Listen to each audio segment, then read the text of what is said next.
One of the things I like find really strange is like trend hopping. And I don't just mean like, oh, trying this makeup style out because it's popular and I see how it looks on me. I mean like people who like change their entire content or like personality every few weeks or every time a trend dies, all of a sudden they're not into it anymore or it's not cool.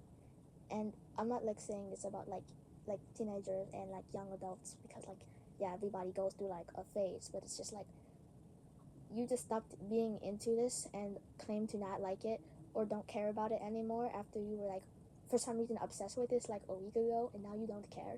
And that like goes for like the same thing with video games or TV shows where people are just so obsessed with these TV shows but they don't ever talk about it after the popularity dies down. And you're like, oh, this is my favorite show or this thing is my favorite, but then you never talk about it again as if it didn't exist. Another thing I think it's like really strange is like what's it called again? Oh yeah, disliking people or like being mean to people only because everybody else is being mean to them or insulting them for this thing. I am like personally not a Husband Hotel fan or a Dandy's World person really anymore. I kind of just stopped caring about them. I don't really like Husband that much anyways. But like I swear nowadays people are just being mean to them just because it's popular now to be mean to them. And I get it. There's a lot of stuff about Husband Hotel that I do not like, and there's stuff about the creator Vizzy Pop or Vivian Madrano that I do not like.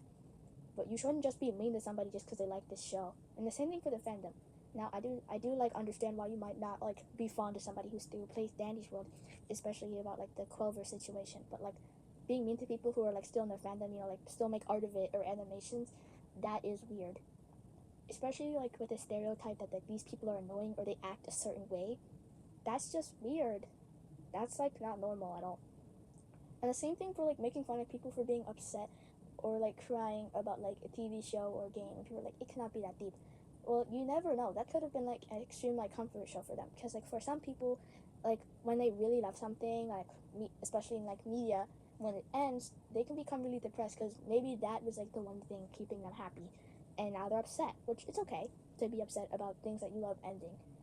Now I do think like having like outbursts about it isn't really appropriate, and I will say yeah, that's kind of weird. But like being mean to people or making fun of people for being like crying about it is weird. Like people who are upset about the Amazing Digital Circus ending. I liked it.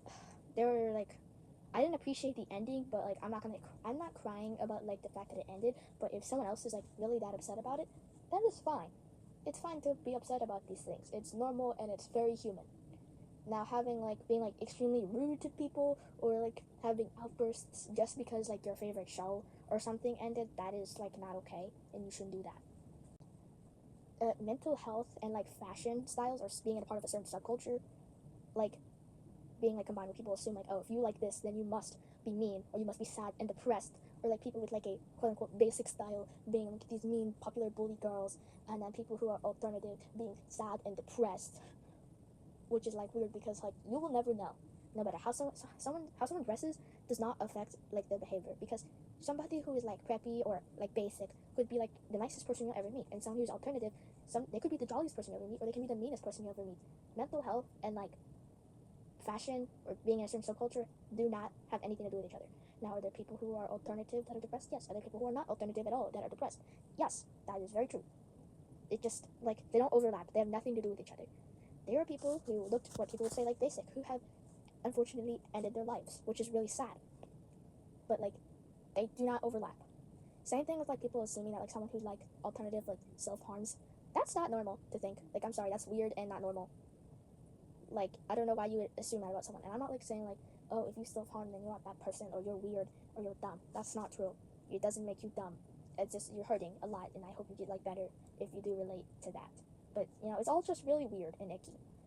Especially when people go from, girl, you bullied that alternative person, how dare you, let's like make fun of you and dox you and like prey on your insecurities and make you even worse of a person or make you feel worse about yourself, because usually people who are bullying people for being alternative or like into certain stuff usually don't feel very good about themselves, and you being mean to them isn't going to make them nicer to alternative people.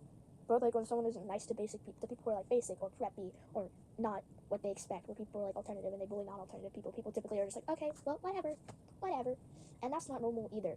That's weird and it's mean. You can't be alternative and be mean. Like, I'm sorry, people like try to defend being alternative and mean, but no. Alternative spaces are meant for people who do not fit in with everybody else. And if you're trying to make people who are not in these spaces and or people who are in these spaces too feel unwelcome or bully them for doing nothing but existing or like expressing themselves in the way they want to, then you are not alternative. You are just a bully in some unconventional clothing. I don't get like people who are like mean to like quote unquote e-girls or e-boys who are like not mean or like toxic at all. Like there's a difference from like not from like criticizing people for being mean and like toxic online. But like if you're just like hating on someone for being like I guess like an e-girl or an e-boy, but they're not like mean or toxic and they're not doing anything weird, then you're the weird one for that. You're not nice. You're not nice at all. And I don't know why people like tend to hate on e-girls or e-boys. Like personally, I don't care. If you're not doing anything harmful, then I really don't care. It's like not my problem, and it's like such a non-issue. I'm not saying there are e-boys and e-girls that were toxic or that do like terrible stuff, but like you just being mean and judgmental to anyone who does that is weird, and honestly, I think it's kind of creepy. Like, leave these people alone. I also think it's weird when like people turn like alternative subcultures into styles, where people are like, oh, my style is emo, my style is scene, or my style is goth.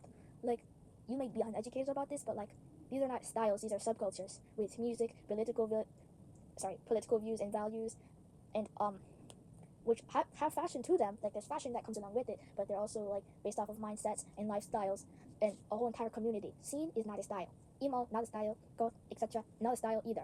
These are subcultures that may overlap sometimes, but they're not styles. They are subcultures.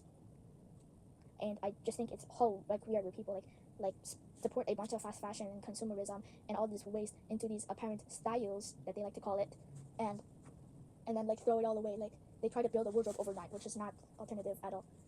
You don't need, or like they say like, oh, every scene kid, every emo, or every whatever subculture has this, and they're just supporting all these big corporations and companies that are destroying the environment, underpaying employees, and using very cheap or toxic materials, and like feeding off of like slave labor. And then when it's no longer a trend or they don't like it anymore, instead of like donating it, which would be a lot better, it would be like so much better if you like donated this stuff, so you know like you're not wasting it, they end up throwing it out or just like goes to waste in their closet. Because I'm not saying you're like a bad person if you have like some fashion pieces, but you should, and I don't throw them out because that doesn't like that contributes to more waste. But you should like at least live them out to the fullest until it's no longer working. Like for example, I have some jewelry from fast fashion plate like website like Shein, which I do not support, but I'm not going to throw these things away for that purpose because that just contributes to more waste and it's even worse for the environment. I'm going to keep them until they no longer work and I literally just can't wear them anymore because they're just like falling apart. That is like, and like back to the like they're trying to build a wardrobe overnight. Most like alternative people in like any subculture, it takes a long time to build up their wardrobe and what they consistently wear and their style. You can't just like 1, 2, 3 and bam, like at once, and now you have everything you need to be this, to be that, or that you must have this. Like where people like to think that like, oh, if you're seen, you must have Converse, or Converse are seen. Like, sorry, but no. Or people try to make it seem like there's only one default to a style, and they end up watering it down. Especially with like scene, where like people, which is fashion and music based, which people like to ignore and then get mad when you don't agree that scenecore is scene. Scenecore is definitely scene inspired, but I definitely like see like a lot more like rave elements like added to it, and there's like I see like more rave elements, especially with like a lot of baggy jeans and like tails and like scene with like candy was popular in like the scene subculture, but like I do often see these people wear nothing but candy and like a lot of like candy ties, candy chokers, candy like bags made of candy or guns or like other cool stuff, and this is all like these people are really talented. I do think that's really cool, but like scene kids definitely had other jewelry to wear that wasn't like the only thing. Where people try to like make it seem like certain stuff like Converse and like for some reason like raccoon stripes for people who are just like so obsessed with them, where like people think, oh, if you want to be seen or have seen hair, just just get a side bang and get some raccoon tails or something, which I think is odd, but whatever, I guess.